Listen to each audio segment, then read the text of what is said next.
Sheni. So it's talking about chazering over about all the stones, the beautiful stones that they got for the Avnei Shayim and the Avnei Miluim. The Avnei Shayim was the two stones that went on the shoulders of the Kohen Gadol, and the Avnei Miluim were for the Choshen, the 12 stones of the breastplate. So in Pasuk Vav it says, "Mefutachos pituchei choisam al shmois b'nei Yisrael." So there's a very big machlokes in Chazal and the Rishonim about, I think there were 50 letters total on the two stones. So how were they divided up to get 25 and 25 on each one of the shoulder stones? So I'm going to leave anyone that has an answer, please let me know. But it's a very, very interesting thing. According to one Shita, Binyamin was the last name on one of the stones, and it was divided, to get 25 letters, his name was divided in half. The Beis Nun of Binyamin was on one side, and the Yamin of Binyamin was on the left side. So it's a very interesting thing that the right of Binyamin, Yamin, of Ben Yamin, was on the left side. Now, it doesn't stop there. In Tanakh and Sefer Shoftim, I think there's only two places to my knowledge where it discusses lefties in Tanakh, and they're both by Shevet Binyamin. One of the Shoftim was Ehud ben Gera. There's a whole story over there where they didn't find the sword that he was hiding to kill the enemy because he put it on the other side. Where most right-handed people, they put it on the left side.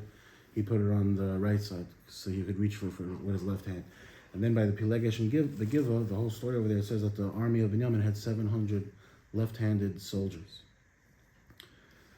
So this makes the mystery even deeper, that Binyamin, his name was divided on the two shoulders of the Kohen Gadol, and the Yamin was on the left side. And so it's kind of like a remez that the righties by him are going to be on the left side.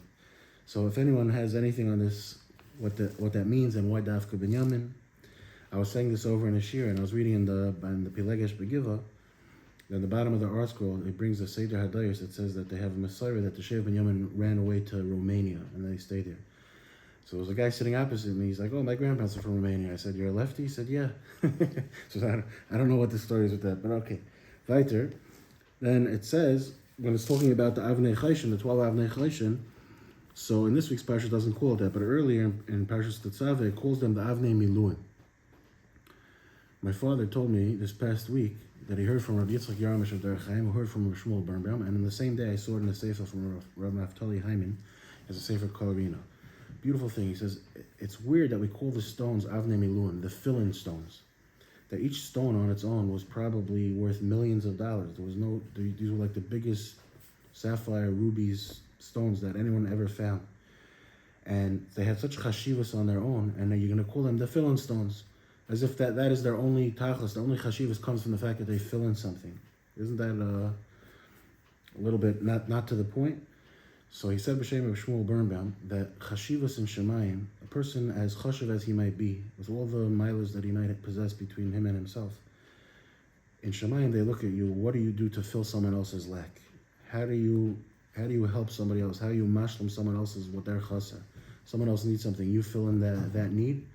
That's what makes you chashiv. Even if on your own you're worth billions of dollars, but that's not what makes a person chashiv. And that takes us till Shlishi.